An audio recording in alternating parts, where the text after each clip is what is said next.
envie de traiter avec vous deux sujets qui sont inextricablement liés.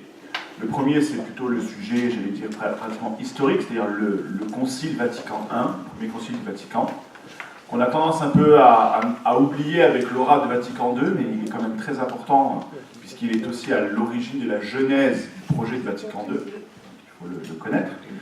Et ensuite, parce que... c'est en train de m'échapper...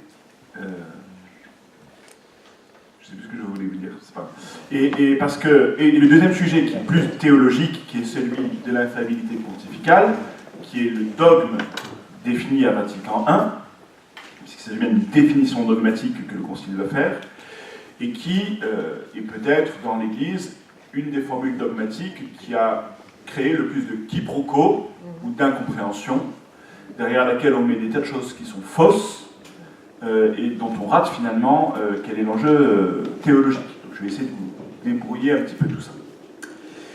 Alors, on va procéder de manière très didactique. C'est un gros sujet, j'espère que je ne vais pas aller trop vite. Si je vais trop vite, on reviendra sur les questions, mais j'ai besoin de mettre en place un certain nombre de choses du contexte en place, pour vous permettre de comprendre comment la question de l'infaillibilité surgit à Vatican I, comment elle se développe dans un concile qui a lui-même ses propres tensions, dans un monde qui est en pleine mutation, enfin voilà, il y a beaucoup de choses. Donc on va d'abord imaginer le contexte, ensuite on verra comment le concile s'est déroulé, et ensuite on verra qu'est-ce que le concile a dit. Voilà. Et si j'ai le temps, je vous ferai une toute petite ouverture sur comment cette question de l'infaillibilité, elle va être traitée postérieurement au concile Vatican I, et notamment comment Vatican II va reprendre le dossier en le traitant, et quelles sont aujourd'hui les questions théologiques qui subsistent dans ce dossier, parce qu'il en reste encore pas mal. Alors, sur le contexte ecclésiologique et historique, donc j'ai organisé quelques points. Vous avez derrière moi, donc dans les diapos, vous aurez un résumé des points que j'aborde, mais je vais amplement plus les développer. Alors, tout d'abord, dans quel type d'ecclésiologie est-on à la fin du XIXe siècle?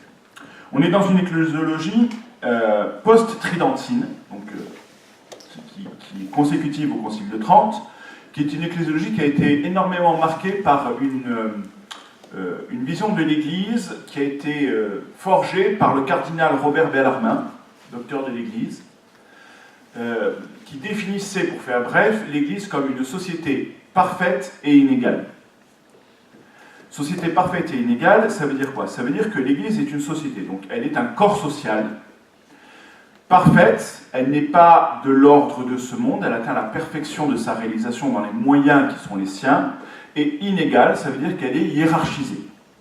Ça n'a pas une valeur morale, c'est une valeur juridique. Voilà. On est dans une ecclésie de type juridique qui organise le corps de l'Église comme un corps social avec des règles et des droits et des devoirs. L'objectif visé par le cardinal Bellarmin était principalement d'opposer à une conception protestante de l'Église qui pensait une Église plutôt invisible, une dimension visible de l'Église et donc soucieuse de sa dimension sociale.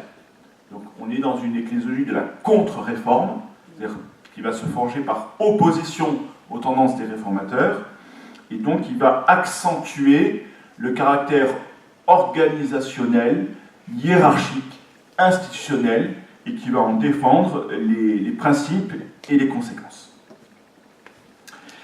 Le problème, c'est que la faiblesse de l'ecclésiologie de Bellarmin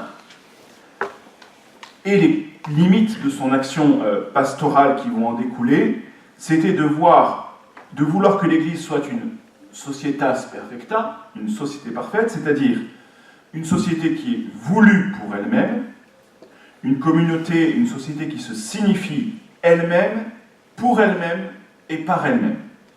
C'est-à-dire qu'on a une conception de l'Église qui est très auto-centrée, qui a une très haute opinion de ce qu'elle est, comme le sommet de toute vie sociale sur la terre et dans le ciel.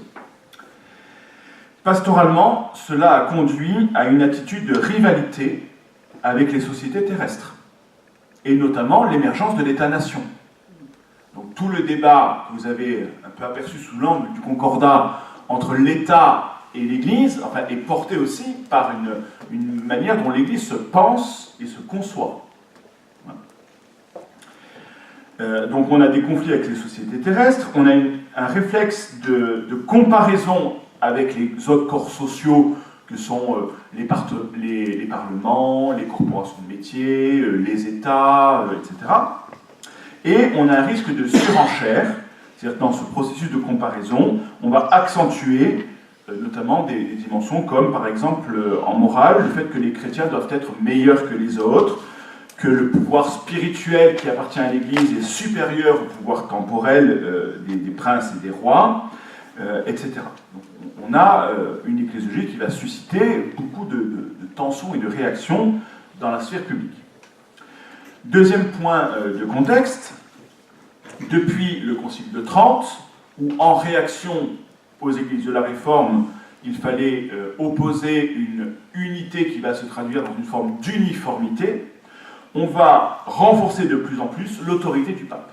Alors ça avait déjà commencé bien avant avec l'époque grégorienne, on en a parlé l'an dernier, mais on va renforcer de plus en plus l'autorité du pape, et ça va se traduire par un fait tout simple, c'est qu'il n'y a pas de concile entre Trente et Vatican I, c'est-à-dire que pendant plus de 300 ans, il n'y aura pas de concile écuménique réuni, c'est la plus longue période de l'histoire de l'Église sans concile. Pourquoi? Parce que les questions sont traitées directement par la curie romaine, à travers un service de la curie qui est la congrégation du concile, qui en fait statue comme un concile, mais sans être un concile. Donc en fait, l'administration vaticane expédie les affaires courantes sans avoir besoin de réunir l'opinion doctrinale des évêques du monde. Donc ça accroît le pouvoir pontifical. En parallèle, je ne sais pas si vous avez vu, il y a une émission qui est passée il n'y a pas très longtemps sur Arte sur la diplomatie du Vatican.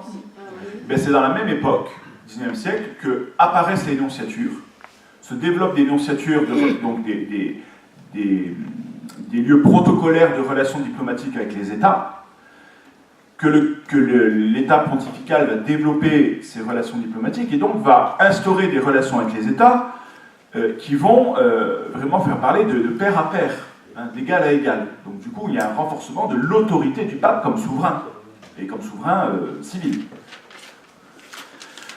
Et en parallèle, donc, la conséquence de ça, c'est qu'on va multiplier les concordats.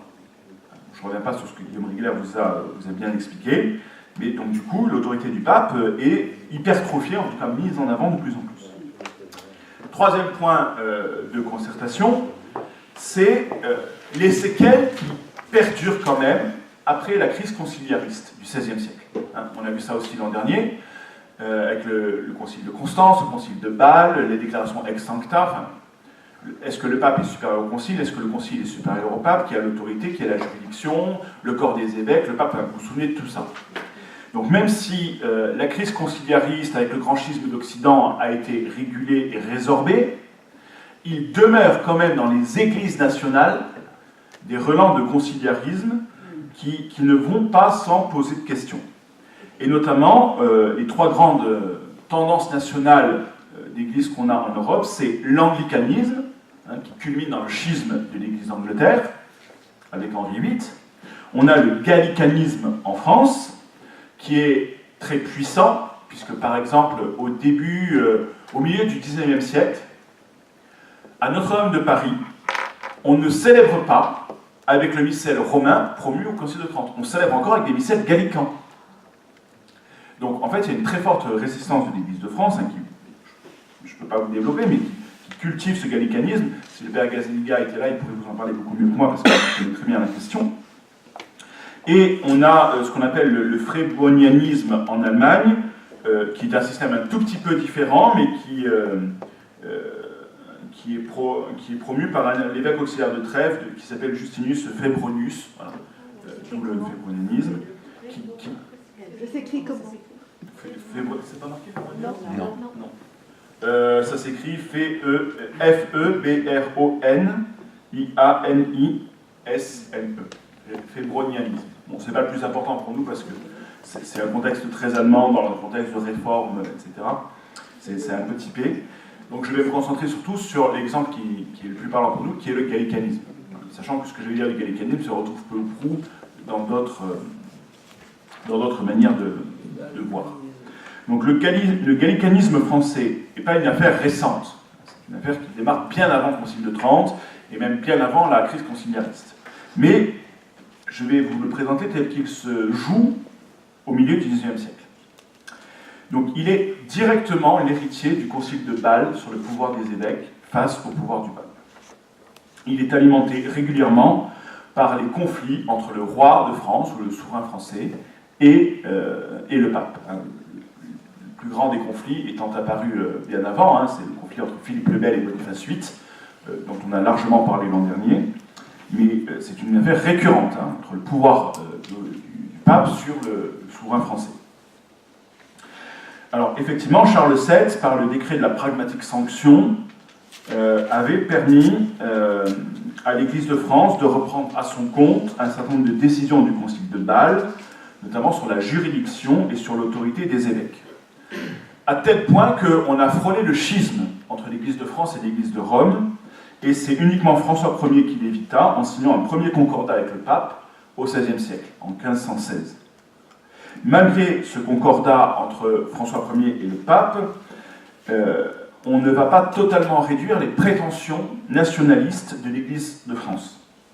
Par exemple, en 1682, donc fin du XVIIe siècle, l'Assemblée du clergé français, qui est l'ancêtre de la conférence des évêques de France, présidée par Bossuet, l'évêque de Meaux, édicte un certain nombre de règles en vigueur dans l'Église de France.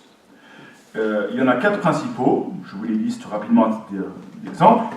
Le premier article s'oppose à la prétention du pape d'exercer un pouvoir temporel, et ceci en interprétant d'une manière très radicale le précepte évangélique « Rendez à César ce qui est à César et rendez à Dieu ce qui est à Dieu ».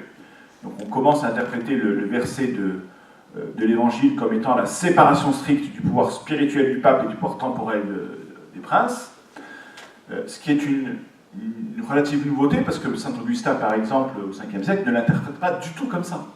Augustin interprète le denier à César en disant « Si tu cherches l'image de César sur la monnaie, c'est parce que Dieu cherche son image dans ton cœur. » Donc on n'est pas du tout dans une interprétation politico-théologique du verset, chez les pères de l'Église. Par contre là, on en fait une interprétation politique. Le deuxième article de l'Assemblée du clergé français dit que le décret ex sancta du concile de Constance, oblige le pape à être subordonné au concile. Donc même si le concile de Bâle a tendance à nuancer le concile de Constance, l'Assemblée du clergé français reste fondamentalement conciliariste. Le concile est au-dessus du pape et le pape doit se soumettre au décret du concile. Le troisième article de la déclaration stipule que le pape est soumis au canon de l'Église. Le pape n'est pas le supérieur à la loi de l'Église, il doit s'y soumettre.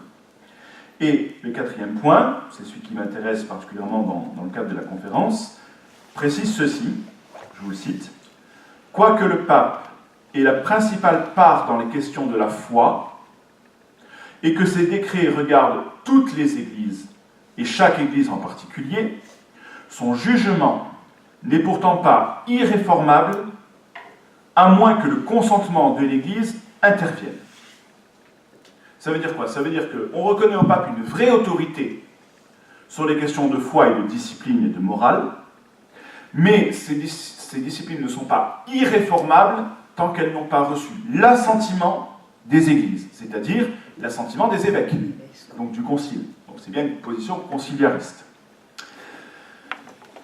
Notez bien qu'on parle ici d'irréformabilité et pas d'infaillibilité, même si les deux termes vont être à Vatican I associés, parce que ce qui va être infaillible sera de fait irréformable. Il n'est pas question ici d'infaillibilité, il est question d'irréformabilité, de ce qui peut être changé. D'accord ? Donc les notions sont proches, mais elles ne sont pas tout à fait identiques. Alors, cette déclaration du clergé français va être condamnée explicitement par le pape Alexandre V en 1690. Voilà. Retenez simplement que la tendance nationale de l'Église de France, dans une perspective extrêmement conciliariste, met en avant le terme d'irréformabilité associé à la validation a posteriori de la doctrine édictée par le pape par l'ensemble des évêques. Et c'est typiquement de ce point-là qu'on va repartir dans la discussion au Concile Vatican I. J'y reviendrai. Donc, le texte des évêques français reconnaît bien une autorité des textes pontificaux, mais il demande le consensus juridique de l'Église universelle pour qu'il soit considéré comme définitif. Le système gallican va s'imposer en France tout au long du XVIIIe et du XIXe siècle. Après la Révolution, on va essayer de résorber le schisme de la constitution civile du clergé. Ça va être fait par le concordat de Napoléon, avec Pie VII. Et ce concordat, tel que vous l'a présenté Guillaume, a clairement une intention de porter un coup fatal au gallicanisme. Cependant, il n'en fut rien. Ça ne va pas avoir d'effet de diminuer la prétention gallicane. En réaction à ce gallicanisme, et au fébrianisme en Allemagne et à l'anglicanisme en Angleterre, va se développer un mouvement contraire qu'on va appeler le mouvement ultramontain.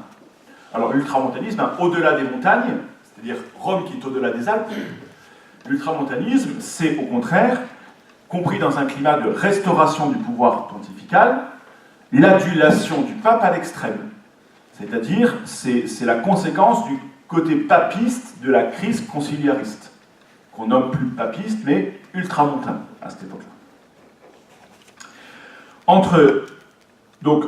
Cet affrontement entre gallicanisme, ou en tout cas prétention nationale des églises, et ultramontanisme, va créer des situations de choc, et de chocs très frontaux.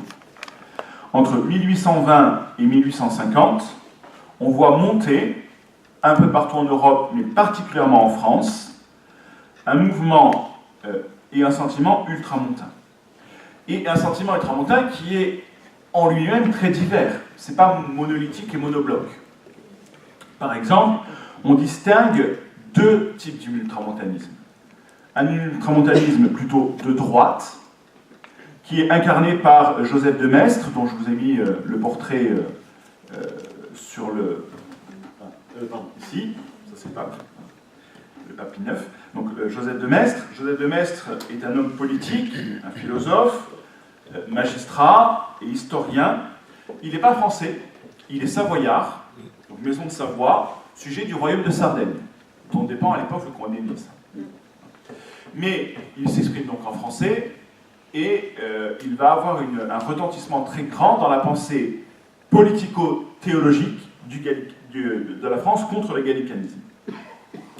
Et on a bien d'autres figures en Europe. Hein. On en a en Allemagne, en Espagne, en Angleterre, en Irlande. Et c'est à tel point, par exemple, quand vous lisez les historiens, vous avez des petites phrases croquignolesques. Par exemple, un certain Ward, qui est un ministre irlandais, qui est catholique, aurait voulu, nous dit-on, recevoir tous les matins à son petit déjeuner, avec le Times, une encyclique pontificale. Parce que pour lui, il n'y a que le pape qui peut réguler les grandes questions de l'Église, y compris des églises locales. On va voir pourquoi. Je vais vous donner les arguments qui vont. Dans cet ultramontanisme de droite, il y a aussi des figures religieuses. Et notamment la principale figure religieuse française de cet ultramontanisme de droite, c'est le fondateur de l'abbaye de Solesmes, le refondateur de l'abbaye de Solesmes, Don Prosper Guéranger, qui est la figure de proue de l'ultramontanisme religieux. J'y reviendrai. Avec cet ultramontanisme de droite se développe, de manière un peu plus minoritaire, mais quand même assez conséquente, un ultramontanisme de gauche, qui fait partie plutôt d'un catholicisme libéral, et qui voit dans l'appui de Rome une garantie de la liberté face aux prétentions hégémoniques des États.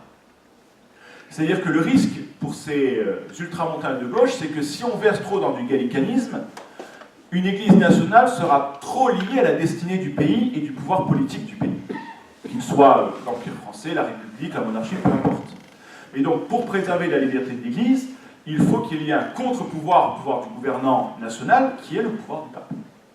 Donc vous voyez bien que les tenants et les aboutissants de ces ultramontanismes ne sont pas forcément les mêmes, mais ils vont dans le même sens. Donc ils ne s'opposent pas, ils travaillent de concert. Ce qui va soutenir aussi cet ultramontanisme, ce sentiment ultramontain qui monte, c'est la restauration en 1814 par le pape Pie VII de la Compagnie de Jésus, qui avait été dissoute.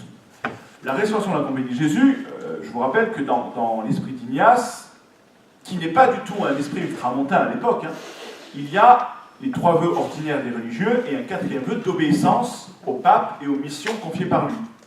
Et du coup, Pie VII, en restaurant la Compagnie de Jésus, va faire des jésuites le bras armé du sentiment ultramontain. Et les jésuites, un peu partout dans le monde et dans l'Europe, surtout, vont être la figure de proue et le fer de lance idéologique de l'ultramontanisme. Notamment à travers leur grande revue européenne, qui est la Civiltà Catholica, qui va être l'organe officiel de la propagande du pape, si on veut le dire en langage politique. Donc cet ultramontanisme, en fait, va avoir une conséquence majeure socio-historique, qui est qu'elle va faire passer la question de la théologie de l'infaillibilité du bureau des théologiens à la place publique. C'est-à-dire que la question, qui était une question très pointue de théologie, qui se traitait dans les universités et dans les livres de théologie, va tout d'un coup débarquer dans la place publique et dans les mains des laïcs. Voilà. Et c'est ça qui va entraîner la montée de la nécessité de définir ce qu'est cette infaillibilité pontificale. J'y reviendrai encore un petit peu plus tard. En réaction à tout cela, non, pas forcément en réaction, pardon, je dis une bêtise, en lien avec tout cela, on voit monter un sentiment de dévotion, je dis bien de dévotion religieuse, à l'égard de la personne du pape. Alors, pas tant vis-à-vis de Pie IX en particulier, même s'il a une très bonne réputation et qu'il est très people, pour l'époque, si vous voulez. Chose étonnante, Pie IX, qui quand même va être l'auteur du Syllabus, des condamnations, etc., est vu comme un libéral à l'époque. C'est ce qui est assez paradoxal. Et donc, c'est plus qu'au-delà de Pie IX, c'est la personne du pape qui va être adulée, et cela en raison de plusieurs facteurs. Un des facteurs qui n'est pas négligeable, c'est que les moyens de transport se développant, notamment avec le chemin de fer, etc., les pèlerinages deviennent plus faciles, et qu'on va promouvoir de plus en plus des pèlerinages à Rome. Chose nouvelle pour les chrétiens, on va voir le pape. On va le toucher. On va l'apprécier. On va apprécier sa personnalité. Le pape va faire de plus en plus d'apparitions publiques. Et plus seulement pour les Romains, mais pour tous ceux qui pourront arriver à Rome. Et quand vous voyez aujourd'hui la médiatisation de la figure de Paul VI, de Jean-Paul II et de François, c'est directement la conséquence de ça. Sauf que cette dévotion du pape va parfois tourner à l'idolâtrie. Et on va connaître de vraies exagérations, quelque peu naïves, mais dangereuses, dans les affirmations spiritualo-théologico-politiques qu'on va avoir sur le pape. Alors j'en ai recueilli quelques-unes pour vous montrer qu'est-ce qu'on dit à l'époque du pape. On dit par exemple que le pape est le vice-dieu de l'humanité. On dit aussi, ça c'est la revue des jésuites qui le publie, lorsque le pape médite, c'est Dieu qui pense en lui. On dit encore, dans la personne du pape, toujours dans la même revue, et c'est un évêque qui le dit, que dans le pape, c'est le verbe incarné qui continue. Vous voyez un peu les excès? Et alors la plus belle, c'est la théorie des 3 blancheurs, je ne sais pas si vous avez entendu parler, ou plus techniquement ce qu'on appelle les 3 incarnations du Fils de Dieu, dans le sein d'une Vierge, dans l'Eucharistie et dans le vieillard du Vatican. Donc dans la théorie spirituelle exacerbée des 3 blancheurs, le pape n'est rien de moins que la 3e incarnation du Fils de Dieu dans l'histoire. Vous voyez? On en arrive à des sentiments un petit peu de fin d'Empire romain où l'empereur mourant devenait Dieu, quoi. Voilà. On est ça. Donc voilà un petit peu le climat sociologico-religieux dans lequel baigne le XIXe siècle. Et vous allez voir que, en réaction à ce climat, le Concile Vatican va être éminemment contrasté et prudent. Heureusement d'ailleurs. Donc, à la suite de ça, il faut aussi que je vous rappelle quelques petits points un peu plus politiques. Au XIXe siècle, il faut souligner que le pape perd peu à peu l'autorité progressive de son pouvoir temporel parce qu'il va perdre les États pontificaux. Donc il a déjà renoncé à ceux du comtat vénétien en France, à Avignon, etc. Je vous ai mis une carte là devant vous des États pontificaux au milieu du XIXe siècle. Donc l'Italie n'existe pas, évidemment. Vous avez le royaume de Piémont-Sardaigne, avec comme capitale Turin et comme port Nice. Vous avez le royaume des deux Siciles, vous avez la République de Florence, la Lombardie-Vénétie, et vous avez au milieu, en bleu, là, les États pontificaux. Et dans la tentative d'unification italienne qui va réussir de la maison de Savoie, le pape va perdre ses États pontificaux dans les révolutions successives d'Italie. Et en 1861, donc c'est le lendemain de la deuxième ou de la troisième, je ne sais plus, campagne italienne, au moment où Nice et la Savoie sont annexés à la France, le pape, lui, a perdu ses États pontificaux. Il ne lui reste que la ville de Rome et ses alentours. Et la ville de Rome et ses alentours est protégée par les armées françaises qui y résident. Napoléon III a envoyé l'armée française pour protéger les États pontificaux, ceux qu'il reste des États pontificaux, pour que le pape reste libre dans Rome. Donc le pape ne possède plus rien. Et il faut mesurer ce que c'est, parce qu'aujourd'hui, ça ne dit plus grand-chose, mais les États pontificaux, c'était d'abord des sources de revenus, c'était un vrai pouvoir temporel, y compris un pouvoir coercitif, avec une armée, avec une monnaie. Je vous ai mis la lyre pontificale, la dernière lyre pontificale frappée à l'effigie de Pie IX. Donc il y a un pouvoir monétaire, il y a un pouvoir économique, il y a un pouvoir civil, il y a un pouvoir militaire, il y a un pouvoir coercitif, il y a un pouvoir politique. Tout ça est en train de disparaître. Donc, face à ça, ça vous explique aussi pourquoi le sentiment ultramontain monte, c'est parce qu'il faut asseoir l'autorité du pape sur une autre modalité que le pouvoir temporel qu'il est en train de perdre. Donc on va accentuer son pouvoir spirituel et son pouvoir théologique.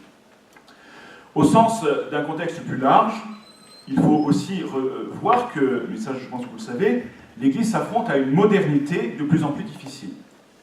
Au sortir de la Révolution française, elle fait face à une culture de plus en plus laïciste, elle traverse une phase de faiblesse et de repli sur soi, parce qu'elle n'arrive pas à trouver un mode de coexistence possible avec le nouveau type de société qui émerge. Et l'exemple majeur de ça, c'est la promulgation en 1864 par Pie IX du syllabus. Alors syllabus en latin veut dire résumé, qui condamne 80 erreurs de l'opinion moderne. Alors le titre français s'intitule « Recueil renfermant les principales erreurs de notre temps qui sont signalées dans les allocutions consistoriales, les encycliques et les autres lettres apostoliques de notre très Saint-Père, le pape Pie IX. » Donc le syllabus de Pie IX est un addendum d'une encyclique qui publie, qui s'appelle Quanta Cura, et qui énumère 80 propositions qui comportent des erreurs sur des sujets variés. Alors, pour vous donner une idée, hein, j'ai pris le sommaire du syllabus. Hein, les erreurs sont regroupées par thématiques. Il y a 10 thématiques. Je vous les énonce. Les premières sont sur le panthéisme, le naturalisme et le rationalisme absolu. Le deuxième sur le rationalisme modéré. Le troisième sur l'indifférentisme. Le quatrième sur le socialisme, le communisme, les sociétés secrètes, les sociétés bibliques, les sociétés clérico-libérales. Entendez les francs-maçons aussi. La cinquième est sur les erreurs relatives à l'Église et à ses droits. Consularisme, par exemple. Le point 6, c'est les erreurs relatives à la société civile, considérer qu'elle soit en elle-même sans des rapports avec l'Église, donc les tendances laïcardes et sécularisantes. Le chapitre 7 sur les erreurs concernant la morale naturelle et chrétienne. Le chapitre 8 sur les erreurs concernant le mariage chrétien, avec la question de l'instauration du divorce. Le chapitre 9 sur les erreurs sur le primat civil, le principat civil du pontife romain, donc le fait de dénier au pontife romain d'avoir un pouvoir temporel. Et le point 10 sur les erreurs qui se rapportent au libéralisme moderne. Sur ce fond du syllabus doctrinal, on voit aussi apparaître des écoles de théologie qui vont rentrer en guerre intellectuelle, c'est-à-dire en affrontement de pensée. Et on voit se formaliser notamment deux camps principaux, ce qu'on va appeler l'école romaine, très ultramontaine, liée au pape, et d'autres universités européennes, dont la plus importante est l'université de Tübingen, en Allemagne, qui va en fait promouvoir une nouvelle mode de pensée, une nouvelle modalité de pensée de l'Église et de la théologie, autour des figures de Moller, notamment, de Adam Moller, dont je vous ai parlé l'an dernier, ce qui vont être, je ne vous le cache pas, les prémices du renouveau théologique qui va entraîner Vatican II un siècle plus tard. Donc voilà un petit peu le contexte. Dernier point du contexte qu'il faut vous signaler, parce qu'elle est intéressante pour notre question d'infaillibilité, la promulgation en 1854 par Pie IX du dogme de l'Immaculée Conception. Il le fait de manière solennelle, sans consultation formelle des autres évêques, et alors que le dogme de l'infaillibilité pontificale n'est pas encore formulé. Même si la doctrine commence à s'établir de plus en plus fermement communément, le pape, de sa propre autorité apostolique, promulgue un dogme, ce qu'il n'a, au regard de la doctrine admise et reconnue, pas vraiment le droit de faire. Puisque le dogme de l'infaillibilité pontificale n'est pas reconnu. Encore. Donc en fait, c'est une anticipation contextuelle de quelque chose qui va advenir plus tard. Ça reste un apax, un cas original dans l'histoire de l'Église. La seule fois où ça s'est produit, ce qui n'est pas tout à fait sans poser de problème, et qu'aujourd'hui en dogmatique, alors on peut bien dire, ben oui, que le dogme est infaillible parce que rétroactivement, c'est la mise en œuvre de ce qu'on va définir quelques 20 ans plus tard, sauf que, un principe rétroactif, c'est quand même pas le meilleur moyen de le justifier. Voilà. Mais bon, c'est quand même... c'est en tout cas un symptôme que il y a quelque chose qui est en train de se jouer et qui n'est pas encore totalement formalisé. C'est comme ça que je vais vous le présenter. Voilà pour le contexte. Alors passons maintenant directement au concile lui-même. Donc je vous le disais, en guise de prémisse, il y a plus de 3 siècles qui séparent le concile de Trente du concile Vatican I, et c'est l'intervalle le plus long jamais connu dans l'Église entre 2 conciles généraux. Le catholicisme présente une physionomie encore très européenne, malgré le développement des missions, notamment en Afrique et en Amérique. Au milieu du XIXe siècle, l'hypothèse de tenir un concile est relativement inattendue. En fait, on n'en a pas vraiment besoin, et on ne sait pas, tous les historiens peinent un peu à savoir comment l'idée émerge dans la mentalité du pape Pie IX. On sait que le pape Pie IX commence à en parler au cardinal Lambruschini en 1849. Mais, donc c'est une vieille idée pour le pape, mais la décision de convoquer le concile n'aboutira qu'à la fin de 1864, c'est-à-dire quelques 15 ans plus tard. Et le pape décide de réunir ce concile pratiquement tout seul, c'est-à-dire qu'il y a une petite consultation, mais elle est très faible, de quelques évêques et cardinaux. Mais c'est vraiment une décision du pape. Et il le convoque formellement en 1867. Donc il prend 3 années de consultation encore. 1867, convocation du concile. Se pose la question de qui va composer le concile. Parce qu'au concile de Trente, on avait non seulement un certain nombre d'évêques titulaires qui étaient là, on avait adjoint des théologiens qui siégeaient au concile, et on avait aussi admis à siéger au concile, ce qui n'a pas été sans problème, les chefs d'État catholiques. Aujourd'hui, enfin, à l'heure de la convocation du concile, il y a un peu plus de 1000 évêques dans le monde. Ce qui est déjà conséquent, ils étaient à peu près 150 à 200 au concile de Trente. Donc 1000 évêques dans le monde à réunir. Au regard du contexte politique, on refuse de faire siéger les chefs d'État catholiques. Donc il n'y aura que des évêques qui composent le concile. Et on va donc mettre en place un certain nombre de commissions préparatoires, 5 en tout, et je vous les énonce parce que ça va vous témoigner de la diversité des sujets que le concile entendait aborder, et notamment du volume de thèmes qu'ils vont promouvoir et que le concile devait aborder. Donc il y a une commission doctrinale qui produit 4 schémas préparatoires, une commission pour la discipline qui produit 28 schémas, une commission pour les religieux qui produit 18 schémas, une commission pour les missions et pour l'Orient qui produit 18 schémas elle aussi, et des questions politico-ecclésiastiques qui produit 20 schémas. Donc on a un projet ambitieux pour le Concile. Il faut examiner quelques 80 textes préparatoires. Cependant, les membres de préparation des textes sont exclusivement des Romains. À la différence de Vatican II qui va essayer, même si ça ne va pas avoir beaucoup de conséquences, d'intégrer des théologiens et des évêques du monde entier dans la préparation, là il n'y a que des Romains. Le but du Concile se formulait ainsi. Il était triple. Le but du Concile pour le pape était de résoudre les problèmes de l'incrédulité moderne, ce que le syllabus avait déjà posé comme objectif. Le pape veut que le Concile restaure la discipline, c'est-à-dire qu'il mette enfin un terme aux prétentions du gallicanisme, de l'anglicanisme et consorts. Et enfin, il faut que le Concile condamne les erreurs inhérentes à la doctrine chrétienne qui sont en train de se propager dans la modernité. Il s'agissait donc surtout d'obtenir une sanction solennelle, c'est-à-dire un jugement, des récents enseignements pontificaux et des lignes disciplinaires suivies par la curie romaine. Pour cela, on va se centrer doctrinalement sur le syllabus comme résumé de la foi chrétienne.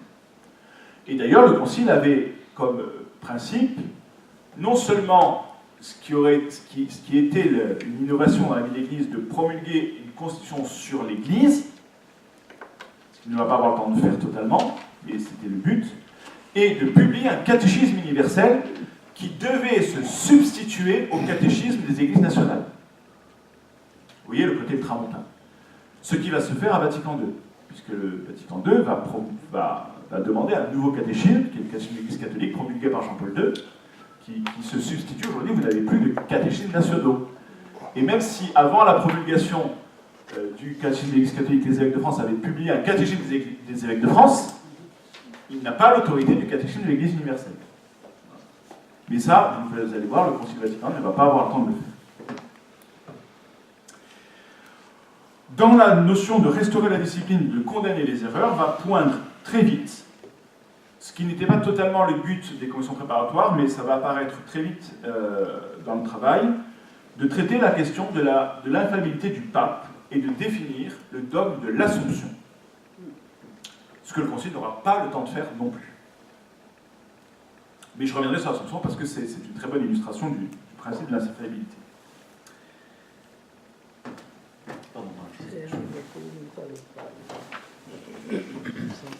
Alors, comment se déroule le Concile? Quelques repères un peu historiques, je vais aller assez vite parce que ce n'est pas le plus intéressant. Le Concile s'ouvre en 1869 par une messe solennelle dans la chapelle Sixtine le 2 décembre. Les débats commencent le 8 avec, et c'est bien pour l'époque, 744 évêques sur les 1000 convoqués. Une très grande majorité des évêques est européenne. À eux seuls, les Italiens représentent 40% des évêques présents. Ce qui est énorme, rien que les Italiens.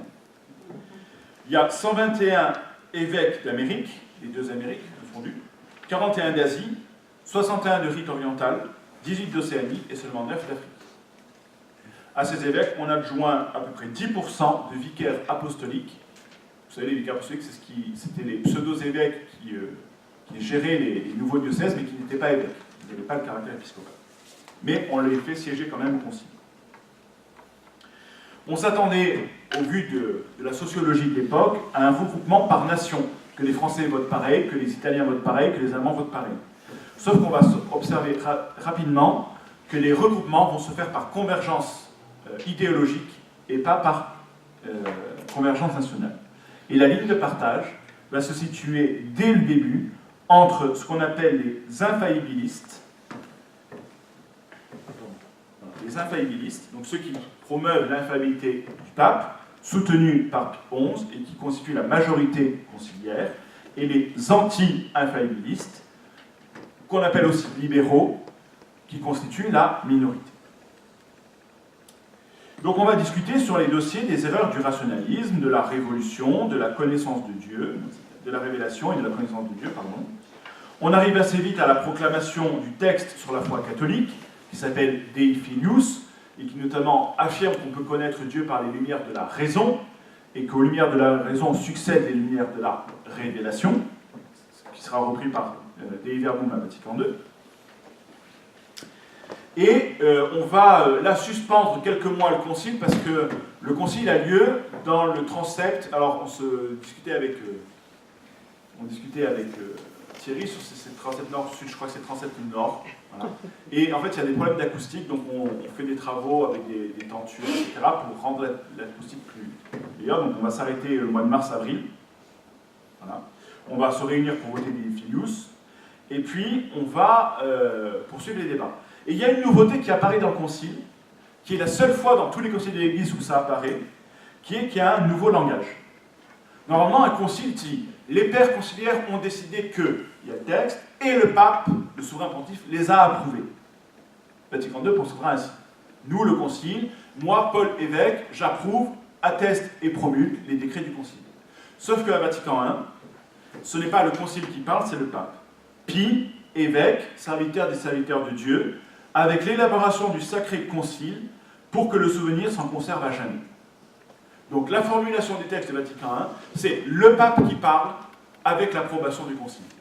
On a renversé la formulation. C'est la seule fois dans les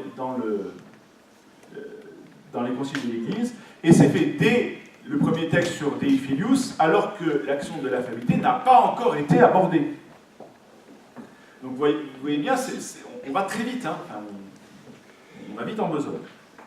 Et le concile va aborder ensuite la question du pape et de son autorité, à travers la question de l'infaillibilité, et va avoir le temps de proclamer la constitution Pastor Aeternus, qui s'intitule formellement Première constitution dogmatique sur l'Église du Christ, donc c'est bien une perspective ecclésiologique qui est visée, le 18 juillet 1870. Elle aurait dû être complétée et amplifiée par une large présentation de l'Église, bien au-delà de la seule question du pape, ce que fera Vatican II sous d'autres formes et en d'autres temps. Mais c'est le premier texte sur l'Église en tant que tel. Et le Concile ne va pas avoir le temps de le faire parce qu'il va être à jour. Après ce premier vote, il y a quand même un souffle qui retombe. On a l'impression qu'on a fait le plus gros. Donc on va ralentir le travail. Et va s'adjoindre à ça le fait que Napoléon III est défait dans la guerre franco-prussienne à Sedan le 4 septembre 1870, et avec lui chute le Second Empire. De ce fait, les troupes françaises basées à Rome quittent la ville. Le pape n'est plus protégé, et Garibaldi, sur ordre de Victor Emmanuel, prend la ville de Rome le 20 septembre 1870. La marche sur Rome fait que le pape est enfermé, s'estime enfermé dans le Vatican. Il n'a plus aucune souveraineté territoriale et il décide de suspendre le concile signé d'Hyères le 20 octobre, quand formellement Rome est annexée à l'Italie et devient la capitale de l'État italien. Tout ça sera résorbé avec les accords du Latran en 1929 avec Mussolini, mais le pape est exilé dans le Vatican, le concile est suspendu et dispersé. Et il ne sera plus reconvoqué. On convoquera un nouveau concile Vatican II, mais ça c'est une autre histoire, bien plus tard. Ça va, j'ai pris un peu de temps, mais j'avance encore un petit peu. D'accord. J'ai encore un peu de temps, Thierry ? Une bonne demi-heure. Ah, très bien, parfait. Je vais un tout petit peu ralentir le rythme. Là, on va rentrer dans le vif du sujet, on va rentrer dans le dogme. Donc, l'infaillibilité comme dogme. Alors, je vous ai mis un petit tableau là pour vous détendre un peu. Je ne sais pas si vous voyez bien, hein. C'est pas terrible. Donc, on est dans le transept nord de la basilique Saint-Pierre. À mon avis, un peu imaginé et repensé par le peintre. Vous avez l'Assemblée des évêques. Vous avez le pape qui préside aux séances. Et vous avez le Père, le Christ, qui envoie par l'Esprit Saint un rayon de sa lumière, qui éclaire le pape, qui porte la tiare, qui fait le pouvoir, voilà, et qui est la lumière de l'inspiration divine et le fondement de son autorité. C'est comme ça qu'on représente à l'époque. Donc on va voir ce que ça veut dire. Qu'est-ce que l'infaillibilité? Parce que ça ne sort pas de nulle part. Traditionnellement, donc pas traditionnellement, entendez ce qui est communément reçu depuis toujours dans l'Église. L'infaillibilité est d'abord celle de Dieu. C'est Dieu qui ne peut pas se tromper. Ensuite, elle est pensée comme celle de toute l'Église. Parce que l'Église ne peut pas errer dans la foi. C'est notamment la promesse de Jésus à Pierre.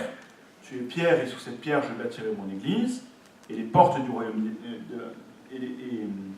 les portes de l'enfer ne tiendront pas contre elle. Je te donnerai les clés du royaume des cieux.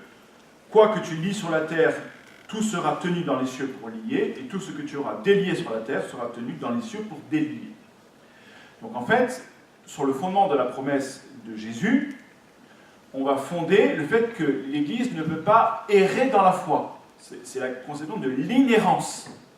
L'Église ne peut pas se tromper parce qu'elle bénéficie d'une assistance spéciale de l'Esprit Saint qui, en matière de foi, fait qu'elle ne peut pas se tromper. C'est sur ça que repose l'infaillibilité du concile, notamment. Dans la communion du corps épiscopal, etc. Cette notion de la foi, de la promesse de Jésus à Pierre, elle est aussi présente ailleurs dans l'Évangile.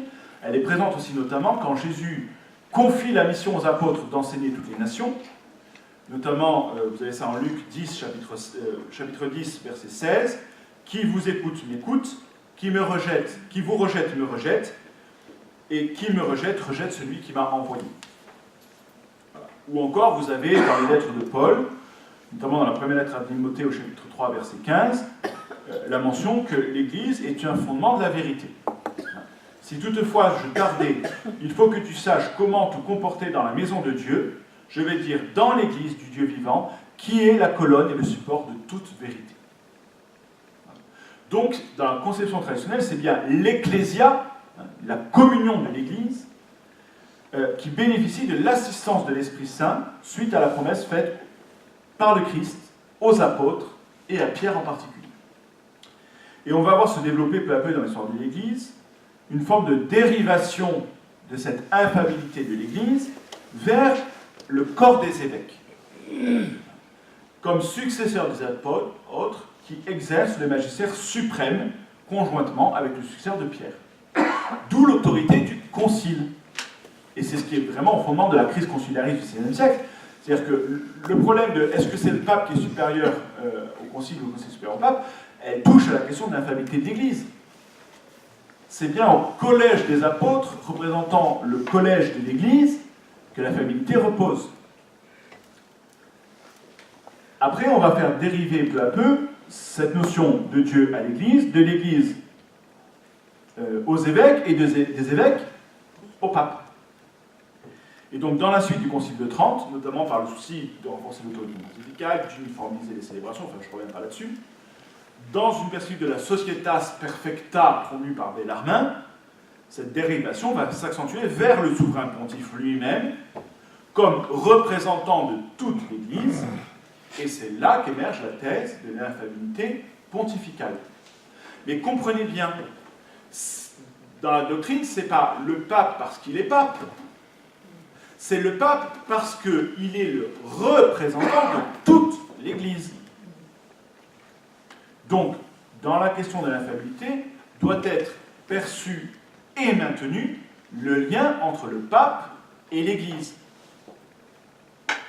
Et c'est sur ça que va se pencher le concile. Alors, comme tout débat conciliaire, il y a une disputatio, c'est-à-dire une discussion. Et comme toute disputatio, il y a deux points de vue en contradiction. Alors, je vais rapidement vous les présenter. Tout d'abord, vous avez, du côté des infaillibilistes, on a tendance à réinterpréter l'histoire à partir de la conscience contemporaine de l'Église à l'époque. Donc on va relire l'histoire de l'Église à partir de la compréhension qu'on a de l'Église à ce moment-là. Ce qui, historiquement et théologiquement, n'est pas très juste. Parce qu'on a tendance à projeter sur des temps qui n'étaient pas dans le même contexte des choses qu'on pense aujourd'hui. Pour les infaillibilistes, l'infaillibilité pontificale est liée à la pleine primauté et à la pleine juridiction du pape, qui était un acquis de la réforme grégorienne jusqu'à la fin du Moyen Âge. L'époque moderne a détourné l'Église de ça, donc il faut retrouver ce qui existait auparavant. En fait, ce n'est pas tout à fait juste. Parce que la pleine juridiction et la pleine primauté du pape n'ont jamais existé comme il le pensait avant. Il réinterprète un peu l'histoire. Mais il est vrai qu'il existait un vrai pouvoir juridique et temporel de l'Église. On a vu face à Philippe le Belge ce que ça avait créé, et même vis-à-vis de Saint-Louis, ce que ça avait produit. Donc il y a une espèce d'idéal d'âge d'or qu'il faut retrouver. Il voit trois avantages majeurs à la question de l'infaillibilité du pape. Le premier, c'est la rapidité et l'efficacité de l'infaillibilité par rapport à la convocation d'un concile. S'il y a une question qui se pose, c'est plus rapide que le pape se prononce plutôt que de rassembler un concile et de le convoquer. Ensuite, on a une reconnaissance d'une instance infaillible, de façon sûre et certaine, qui exclut tout doute d'incertitude. Si le pape a parlé, Pierre a parlé, Dieu a parlé. Et donc, une certitude, une clarté, une sûreté pour éviter toute rupture interne. On a peur d'une nouvelle réformation dans l'Église. On a peur d'un nouveau schisme, comme le schisme de Luther. On se dit que si on renforce... on se dit, et c'est faux, mais on se dit que si, au temps de Luther, le pape avait été jugé infaillible, Luther n'aurait pas eu d'autre recours que de se soumettre au pape qui ne pouvait pas se tromper. Évidemment, ça ne serait pas passé comme ça. Mais on a une vision un peu idyllique de la relecture. À l'extrême, ce que tiendra Don Prosper Béranger, l'abbé de Solesmes par exemple, c'est le pape qui est pensé comme la source de l'infaillibilité de l'Église, et non plus l'Église comme source de l'infaillibilité du pape. Et ça, c'est une absurdité. Mais ça va être promu par les ultra-montains. Du côté des anti-infaillibilistes, on est radicalement du côté de l'Église universelle pour l'infaillibilité. Les anti-infaillibilistes ne sont pas des conciliaristes. Ils ne sont pas issus strictement de l'école conciliariste du XVIe siècle, mais ils conservent quand même des traits théologiques qui sont à relier avec la position conciliariste du XVIe siècle. Alors je vais vous montrer quels sont les principaux arguments qui sont développés. Dans l'un et l'autre camp, ils sont de deux types. Vous avez des arguments théologiques et des arguments extra-théologiques. Alors du côté des infaillibilistes, les arguments théologiques sont au nombre de trois. Le premier argument, c'est que la chose est admise en pratique. En fait, on ne fait que formaliser quelque chose que l'on fait déjà. L'exemple du dogme de l'Immaculée Conception est une preuve à l'appui. Le pape l'a déjà fait, regardez l'Immaculée Conception il y a 20 ans. Et personne n'a trouvé rien à y redire. Donc si le pape l'a fait, c'est qu'on est d'accord pour le fait qu'il le fasse. Donc en fait, on le fait déjà, il suffit simplement de le promulguer. Deuxième argument, le gallicanisme est un recul par rapport à la tradition ancienne. Et ça, c'est vrai. Dans la Catholica du Père, que je vous ai montré l'an dernier, il n'y a absolument jamais de conception d'une église nationale, mais toujours d'une église universelle, dans la communion. Des églises locales dans un réseau de communion. Donc, quand on promeut du gallicanisme, ou de l'anglicanisme, ou du frébonianisme, on fait un recul par rapport à la tradition ancienne. Donc, vous comprenez, en restaurant l'universalité de l'Église à travers le ministère du pape, on retourne à quelque chose de plus ancien. Ce qui n'est pas totalement vrai, parce que dans l'Église ancienne, la primauté du pape n'était pas compris comme ça. D'accord? Mais bon, ça donne des illusions aussi. Troisième chose, c'est une thèse qui est invoquée par les saints docteurs. Notamment Thomas d'Aquin et Bellarmine, et Alphonse de Liguori, qui sont cités comme, j'allais dire, les grands penseurs de la théorie de l'infaillibilité. On invoque aussi des arguments extra-théologiques, non théologiques. Notamment, on invoque la vénération que les chrétiens ont pour Pie IX. Et j'allais dire, excusez-moi le mot d'esprit, mais la haute vénération que Pie IX a pour lui-même. Notamment, on rapporte, c'est un cardinal qui le rapporte, que dans un mouvement d'humeur, il aurait dit « la tradition, c'est moi ». Voilà. Bon, c'est un mouvement d'humeur, mais peut-être l'a-t-il pensé. Ensuite, on affirme que dans un monde où se développent les démocraties de plus en plus, l'Église n'est pas une démocratie. Et il faut réaffirmer un pouvoir d'autorité. Et donc, en accentuant la famille pontificale, on est radicalement à l'opposé de la conception de ce qu'est une démocratie, puisque l'autorité vient du peuple. Là, l'autorité vient du pape. Et il faut enfin consoler le pauvre pape de la perte de ses pouvoirs temporels, qui est injuste, on va spolier. Donc on va lui donner un autre pouvoir, qui est un pouvoir sur les consciences, qui est un pouvoir sur la doctrine. Du côté des infaillibilistes, c'est pareil, on a des arguments théologiques et des arguments extra-théologiques. Dans les arguments théologiques, on en a deux majeurs. On veut sauvegarder la structure divine de l'épiscopat, ce qui est la structure ancienne de l'épiscopat. Et on veut faire attention au fait que décréter que le pape est infaillible n'appartient pas formellement au dépôt de la foi. C'est une vérité connexe, secondaire. Ça ne fait pas partie du dépôt du salut. Or, pour ces gens-là, ce qui est relativement juste, le dogme ne doit toucher qu'à ce qui est nécessaire pour être sauvé. Or, il leur semble que le fait que le pape soit faillible ou infaillible n'est pas une condition sine qua non au salut. Donc, ils sont réticents à ce que la vérité pontificale soit érigée au rang du dogme. Argument extra-théologique, faites attention à l'Orient.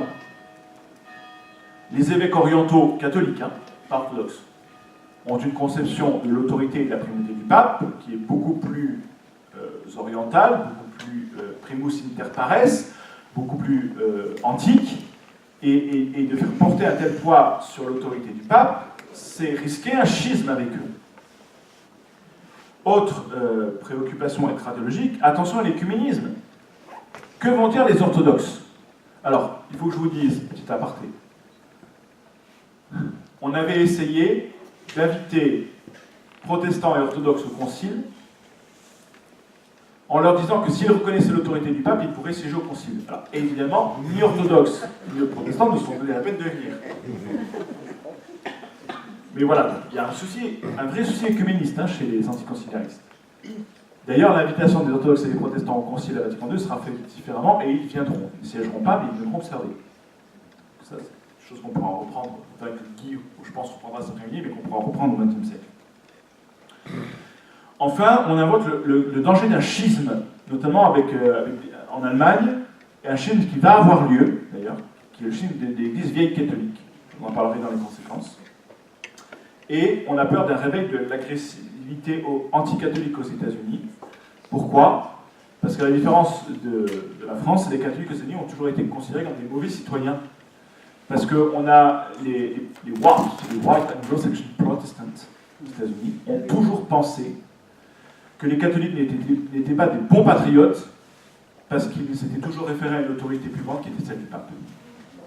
Et encore aujourd'hui, quand vous entrez dans une église américaine, vous avez toujours systématiquement, dans une église catholique aux États-Unis, à droite et à gauche de l'autel, le drapeau américain et le drapeau du pape, du Vatican. Pour montrer que s'ils sont quand même sous l'autorité du pape, ils sont aussi de bons patriotes.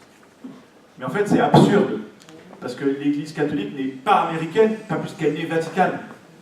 Enfin, c'est des conceptions qui sont totalement différentes. Mais aux États-Unis, ça se vit sous ce mode-là. Et on a peur, à la fin du XIXe siècle, que les catholiques soient persécutés à cause d'un sentiment d'obédience absolue au pape qui serait infaillible. Et c'est d'ailleurs quelque chose qui va se produire.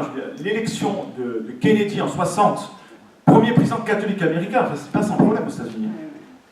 Donc c'est quelque chose qui demeure encore aujourd'hui aux États-Unis.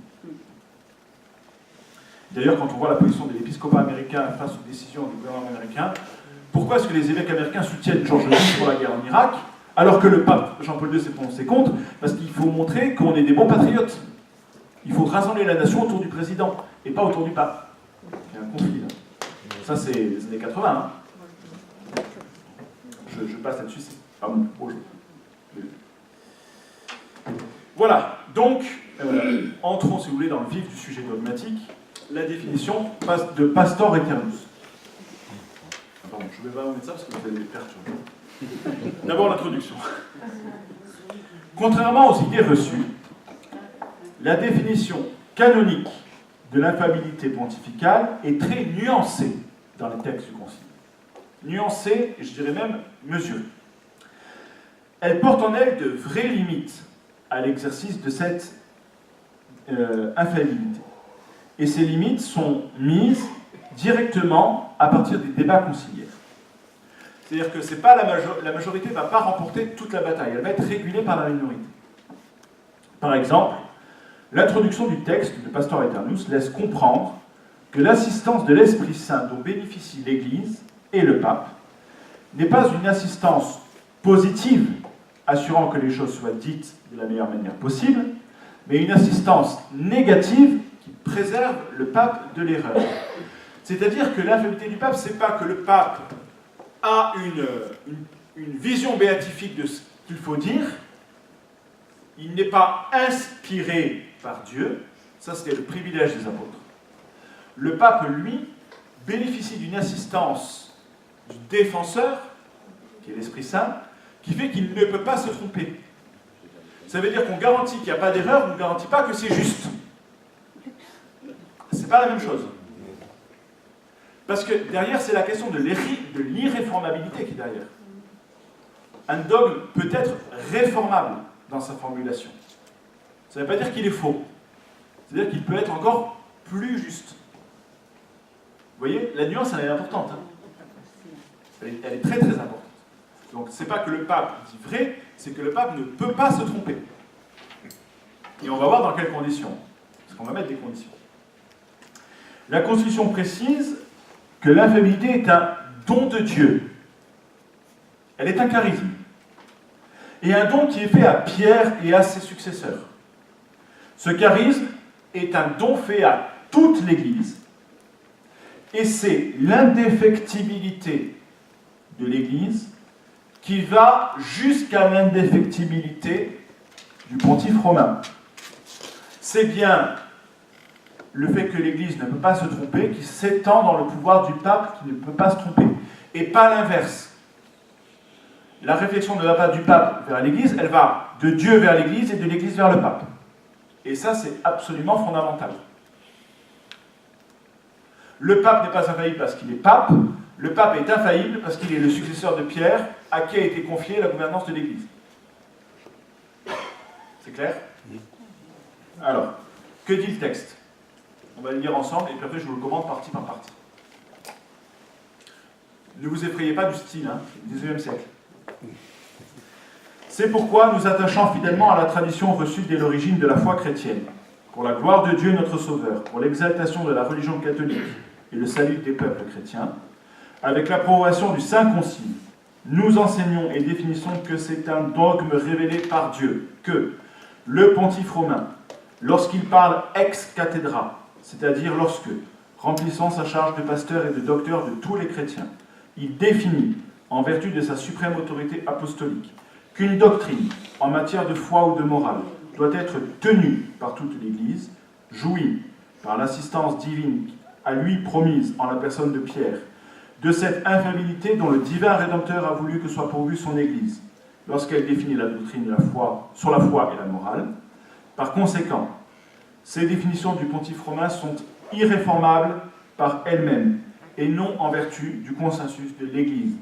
Si quelqu'un, ce qu'à Dieu ne plaise, avait la prétention de contredire notre définition, qu'il soit anathème. Alors on va la décortiquer. Vous aurez le diaporama. Première étape. C'est pourquoi nous attachons fidèlement à la tradition reçue dès l'origine de la foi chrétienne, pour la gloire de Dieu notre Sauveur, pour l'exaltation de la religion catholique et le salut des peuples chrétiens. Cette introduction nous dit quoi? D'abord, elle précise la solennité de la déclaration. Elle définit que la définition nouvelle n'est pas une nouveauté. D'accord? On s'inscrit dans la tradition reçue dès l'origine. Ce qu'on est en train de dire, on le formule aujourd'hui, mais ce n'est pas nouveau. La formulation est nouvelle, mais le dogme est ancien. Elle est marquée par le langage de l'époque. Hein. On voit le pathos de l'exaltation de la religion catholique. Bon. Passer au-dessus de ça, ça c'est le côté formel. Deuxième étape. Avec l'approbation du Saint Concile, nous enseignons et définissons que c'est un dogme révélé par Dieu. Que. Le nous est bien un pluriel de majesté. C'est bien le pape qui parle. Le texte commence bien avant en disant Pie, évêque, serviteur de Dieu, avec l'approbation du Saint Concile. Hein. Donc c'est bien le pape qui parle. Et il parle avec l'approbation du Concile. C'est une innovation qui n'est pas très heureuse, car en fait, si vous lisez bien le texte, c'est le pape qui définit solennellement sa propre infaillibilité. Et le Concile ne fait que l'approuver. C'est pas très heureux, c'est pas très canonique, et ça ne se reproduira plus jusqu'à notre époque. Et ça ne s'était jamais produit. La formulation n'est pas heureuse, mais elle tient quand même que le Concile est associé à l'élaboration du dogme, ce qui est historiquement ce qui s'est passé. Enfin, le pape enseigne et définit. Ça veut dire qu'on insiste sur le fait que la définition dont il est question dans la suite du texte est une définition dogmatique et donc porte sur un contenu de la révélation. On fait passer le statut de l'infaillibilité du pape de l'opinion seconde à l'opinion première. On la met au niveau du statut révélé, puisqu'on va s'appuyer dans l'Écriture au fait que c'est bien le Christ qui a dit à Pierre que l'Église serait indéfectible. Troisième étape. Donc on définit quoi? Voilà le cœur du dogme. Que le pontife romain, lorsqu'il parle ex cathedra, je vais définir ce que c'est, c'est-à-dire lorsque, remplissant sa charge de pasteur et de docteur de tous les chrétiens, il définit, en vertu de sa suprême autorité apostolique, quelque chose. Donc, il y a une condition restrictive à l'infaillibilité pontificale. Le pape n'est infaillible que lorsqu'il parle ex cathedra, et pas en dehors de ça. Alors, qu'est-ce que ça veut dire que de parler ex cathedra? Le texte définit lorsqu'il remplit sa charge de pasteur et de docteur de tous les chrétiens. C'est-à-dire qu'il doit parler à partir de la chair de Pierre, ce que veut dire en latin ex cathedra, depuis la cathèdre, depuis la chair de Pierre, en engageant formellement son autorité de successeur de Pierre. Donc, il faut qu'il l'engage, qu'il le dise. C'est au nom de mon rôle de successeur de Pierre que je définis ceci. Donc, ça veut dire qu'il n'agit pas, dans ce cadre-là, en tant que personne privée exprimant une opinion personnelle, mais qu'il agit au nom de sa suprême autorité apostolique, c'est-à-dire au nom de son lien à l'Église, qui repose sur le lien de Pierre à l'Église, et toi, quand tu seras revenu, affermis tes frères. Demande de Jésus à Pierre au moment de l'annonce de son reniement. Toi, quand tu seras revenu, affermis tes frères. Donc, quand le pape parle, il n'est pas infaillible. Il ne l'est que lorsqu'il remplit sa charge de successeur de Pierre pour confirmer la foi de ses frères. Ça veut dire que son intention doit être manifeste, exempte de tout doute de droit ou de fait, sous peine d'invalider la définition. Si le pape veut promulguer une doctrine infaillible, en laissant planer un doute qu'il le fait au nom de sa foi personnelle ou au nom de sa fonction, ça remet en cause l'infaillibilité. Il faut que tout soit exempt de doute. Donc il faut que le texte de promulgation l'invoque de manière explicite. Si le pape ne le dit pas, on ne peut pas revêtir la question de l'infaillibilité. Il faut qu'il le dise. C'est très très important, parce qu'on ne doit pas faire dire au pape ce qu'il n'a pas voulu dire. Donc si le pape n'a pas dit que c'était un dogme ex cathedra, on ne peut pas considérer que c'est un fait. Il faut qu'il l'ait précisé lui-même. Je reviendrai si on a le temps dans les conséquences postérieures. Donc, maintenant qu'on a défini le pouvoir du pape, on va définir sur quoi il peut parler. Donc, il définit en vertu de sa suprême autorité apostolique qu'une doctrine en matière de foi ou de morale doit être tenue par toute l'Église. Deuxième régulation. Le pape n'est pas infaillible sur tout. Il est infaillible sur les doctrines qui touchent à la foi et à la morale, à la doctrine et aux mœurs, pas à la discipline. La question de la non-ordination des femmes au sacerdoce est une question qui a été débattue sur l'infaillibilité par le cardinal Ratzinger face à Jean-Paul II. On y reviendra dans les conséquences peut-être.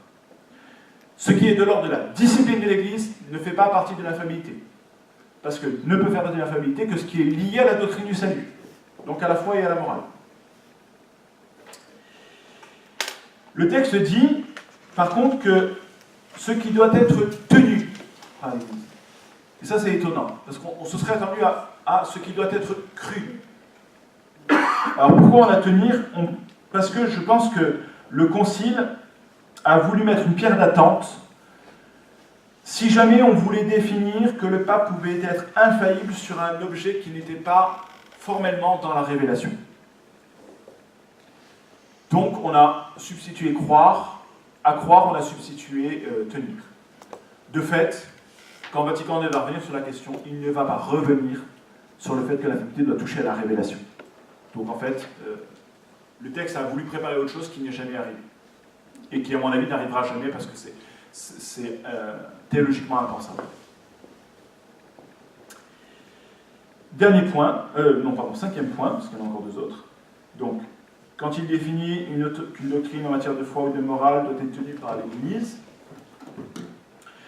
il jouit, par l'assistance divine à lui promise en la personne de Pierre, de cette infaillibilité dont le divin Rédempteur a voulu que soit pourvue son Église, lorsqu'elle définit la doctrine de la foi et de la morale. Dans ce cas, et dans ce cas seulement de l'ex cathedra, la parole papale jouit du charisme de l'infaillibilité, qui est le fait de l'assistance divine à toute l'Église. On précise bien qu'il le tient de l'Église, et pas de lui-même. Donc le mouvement va bien ici de l'Église vers le pape, et donc du pape vers l'Église, ce que les ultra-ultramontains auraient voulu, mais qui n'a pas eu lieu. L'Église se rassemble en quelque sorte dans la personne du pape. La nouveauté est de présenter cet aspect de manière formelle. C'est une manière de lier le pape à l'Église. Séparé de l'Église, le pape ne peut plus prétendre à l'infaillibilité qui lui vient d'elle. Et ça, c'est important. Sixième point, par conséquent, ces définitions du pontife romain sont irréformables par elles-mêmes et non en vertu du consentement des Églises. On retrouve là le fait que l'irréformabilité est liée à l'infaillibilité depuis le Moyen-Âge. Ce qui est nouveau, c'est la deuxième partie de la phrase, qui va être durement ressentie par les évêques de la minorité. Donc, c'est-à-dire le fait qu'elles sont irréformables par elles-mêmes et non en vertu du consentement des Églises. Pourquoi est-ce qu'on met ça? Parce qu'on veut tuer le gallicanisme. Et on va le tuer. Et pour le coup, on va le tuer parce qu'après Vatican I, il n'y aura plus de gallicanisme. Même s'il y a des relents qui vont remonter, il n'y aura plus formellement de gallicanisme. On veut dire quoi? On veut dire que quand le pape a promulgué une doctrine ex cathedra, il n'a pas besoin de la faire contresigner par le collège des évêques. Donc, on exige Bossuet qui voulait que le collège des évêques de France ratifie les décisions du pape pour qu'elles soient infaillibles. D'accord? Il n'y a pas besoin de le faire, c'est dans le dogme. C'est irréformable par la promulgation. Dernier point, dernière phrase. Si quelqu'un, à ce qu'à Dieu ne plaise, avait la présomption de contredire notre définition, qu'il soit anathème, on retrouve le classique de l'anathème dans les conciles. Seul Vatican II n'a pas prononcé l'anathème. Comprenez bien, et c'est important pour le propos de Guy Largillière cet après-midi, que cet anathème ne concerne que les chrétiens catholiques. Il ne vise pas les chrétiens non catholiques comme les orthodoxes et les protestants qui n'ont pas pris part à ce débat. l'anathème du Concile Vatican I, qui dit que celui qui dit que le pape n'est pas infaillible lorsqu'il parle de matière de toute foi et de doctrine, ne concerne que les catholiques, et pas ceux qui sont en dehors de la communion catholique, évidemment. Voilà pour le contenu dogmatique. J'arrive de manière un peu rapide, mais on le développera dans l'échange si vous voulez, à la réception et au défi, c'est-à-dire en fait à la postérité du Concile.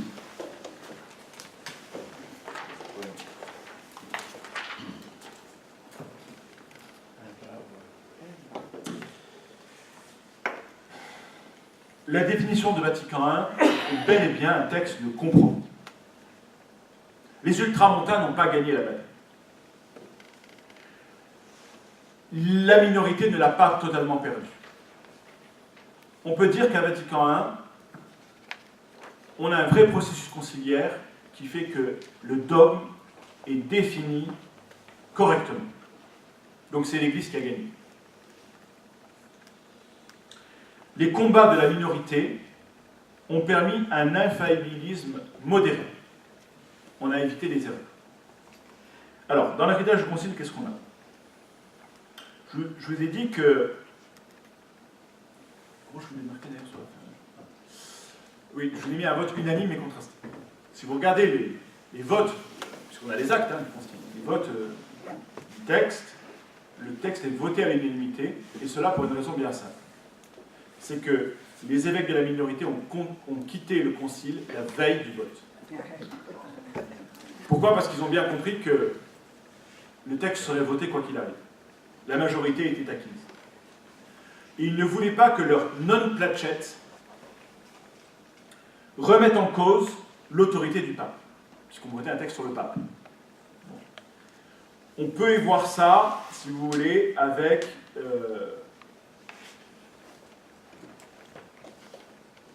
on n'est pas d'accord avec le dogme de l'infaillibilité pontificale, mais on ne conteste pas l'autorité du pape en matière de doctrine. C'est comme ça qu'il faut l'interpréter. D'accord ? Mais comme l'infaillibilité est liée à l'autorité dans le texte, ils se sont abstenus de voter. Donc ils sont partis. Ça ne veut pas dire qu'ils ne reconnaissent pas le dogme, parce qu'ils vont le reconnaître. Et je vais dire, c'est la force de l'Église, et ce sera aussi la force de Vatican II, que les évêques qui n'ont pas voté les textes, dans leur très grande majorité, vont les recevoir comme les textes magistériels de l'Église. Et je vous en reparlerai peut-être, mais pour moi, il y a quelque chose de très très beau, c'est que prenez le cardinal Siri à Gênes, à Vatican II, qui était sans doute un des chefs de file de la minorité contestatrice des progrès de Vatican II, et bien, va recevoir le concile et va le mettre en œuvre dans son diocèse, même s'il avait voté contre les textes. Et ça, c'est la force de l'Église. C'est que quand elle se reçoit comme une Église conciliaire, même si personnellement on n'est pas d'accord, on entre dans la foi de l'Église. Donc il faut bien comprendre ça, même à Vatican I. Et les évêques français, par exemple, qui majoritairement étaient anti-conciliaristes, étaient anti-affabilistes, vont rapidement envoyer une soumission rapide au dogme de Rome, et ça s'explique par une chose très claire, c'est que la défaite de la guerre franco-prussienne va reléguer en France la question du pouvoir du pape au second plan. Hein. On a perdu la guerre franco-prussienne de 1870. Les évêques français vont faire allégeance assez vite. La réticence allemande va s'estomper, pareil, sauf qu'il va quand même y avoir un petit schisme autour du vieux professeur Dollinger qui va entraîner la création de l'Église vieille catholique, hein, qui du coup va tomber dans une dérive protestante, parce que même s'ils ne sont pas protestants, ils sont quand même considérés comme des protestants par la suite. Ça existe encore, mais c'est ultra minoritaire.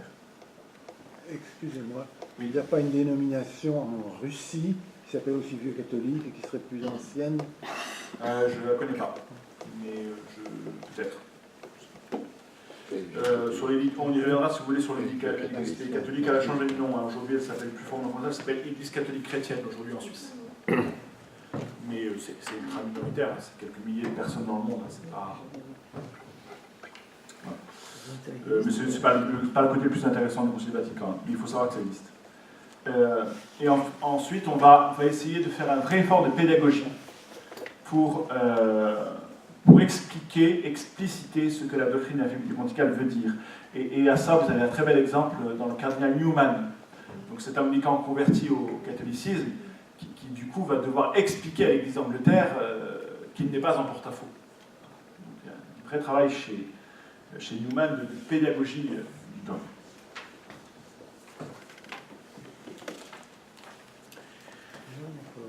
On peut dire que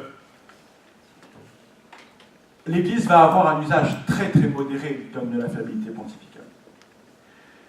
Parce que si la définition de Vatican I s'inscrit bien dans un mouvement plus large d'inflation dogmatique, on ne va pas faire usage du dogme de l'infaillibilité pontificale. On aurait pu s'attendre à ce qu'après la promulgation du dogme, le pape l'utilise très régulièrement pour réguler la vie de l'Église, puisque le Concile lui avait donné le pouvoir de le faire. Sauf que les papes successifs vont toujours garder une extrême prudence par rapport à leur manière de s'engager de manière solennelle. Par exemple, les grandes crises de la foi du XXe siècle, par exemple la crise moderniste au début du XXe siècle, vont être gérées doctrinalement par des recours qui ne seront pas celui de l'infaillibilité pontificale. La seule et unique fois où le pape va user... Non, c'est l'Assomption de la Vierge Marie. Va user de son autorité pontificale, c'est Pie XII qui, en 1950, promulgue ex cathedra le dogme de l'Assomption de la Vierge Marie. On est là en contexte pacifique, il n'y a aucune crise dans l'Église, en tout cas pas de crise mariale. Le pape ne fait que répondre aux attentes des marianistes, mais je vous rappelle que c'était déjà un des projets de Vatican I de définir l'Assomption. Donc en fait, il ne fait que faire ce que Vatican I n'a pas eu le temps de faire. Voilà. Et le dogme est promulgué en 1950, mais l'Église a toujours cru à l'Assomption de la Vierge Marie. Si Pie XII l'avait déjà donné, si Louis XIII l'avait déjà donné comme patronne principale de la France, c'est qu'on y croyait. D'accord ? Mais le dogme n'avait pas été formellement défini. Ce que fait le pape, ex cathedra, en 1950. Et c'est la seule et unique fois où l'infaillibilité pontificale est utilisée comme dogme dans le magistère de l'Église. L'effet le plus important, et peut-être pas le meilleur, que va avoir le Concile Vatican et la doctrine de l'infaillibilité pontificale, c'est dans l'aura que va avoir le pape. C'est-à-dire qu'on va prêter au pape une aura d'infaillibilité alors qu'il ne l'a pas. Voilà. Et encore aujourd'hui, vous voyez bien, on va dire, oui, mais le pape est infaillible. Non, je suis désolé, mais la parole du pape est loin d'être infaillible. Et aujourd'hui, alors ce modèle est très différent, hein, mais aujourd'hui, avec les nouveaux moyens de communication, vous voyez sur Facebook, vous voyez sur la radio, vous voyez dans les journaux, dans la Croix, Famille chrétienne, et j'en passe, c'est des meilleurs. Le pape va faire une homélie le matin à Sainte-Marthe, sans que dans l'heure qui suit, le monde entier la sache et la commente. Je suis désolé, mais le commentaire de l'écriture fait par le pape le matin à 7h du mat, lorsqu'il célèbre sa messe dans la maison Sainte-Marthe, c'est pas une encyclique, hein. Et c'est pas une promulgation de cathédrale. Ah, ça peut être très intéressant, hein. Au contraire, je trouve ça souvent assez stimulant. Mais aujourd'hui, dans une ère qui fait référence à beaucoup de contextes socioculturels, où il y a une inflation de la parole parce qu'il y a un déficit de l'autorité, je suis désolé, mais il faut faire très attention à l'autorité qu'on donne à la parole du pape. Il ne parle pas avec la même autorité, n'importe quand, n'importe où, et n'importe comment. Oui, mais le pape a dit que... Oui, mais attendez, pourquoi, quand, comment, où et pourquoi. D'accord ? Faites très attention parce que sur Facebook et sur Twitter, ça part vite. Hein. Voilà. Et derrière, il y a quand même cette idée, cette fausse idée que le pape est infaillible. Alors ça se monnaie différemment selon les courants de l'Église dans laquelle vous vous situez, mais on peut dire qu'il y a une espèce d'aura qu'il faut décanter pour pouvoir parler de l'infaillibilité pontificale. Voilà. J'ai à peu près dit tout ce que je voulais dire. Ah oui, je vous ai marqué, je suis allé un petit peu plus loin sur le diaporama, une réappropriation Vatican II, en 2 minutes, parce que Pas le temps. Vatican II va reprendre la question de l'infaillibilité pontificale sous deux modalités. En fait, il va la réguler. Dans le Lumen Gentium. Alors, je n'ai plus le numéro, je crois que c'est 12. Dans le 12, il me semble, ou autour de ça. Vatican II va commencer par réaffirmer que l'infaillibilité est celle de l'Église, et notamment à travers la notion de sensus fidei accordée à l'Église. Les fidèles ont, par une grâce spéciale de l'Esprit Saint, en tant qu'Église du Christ, le don de ne pas se tromper dans la foi. C'est le sens de la foi des fidèles.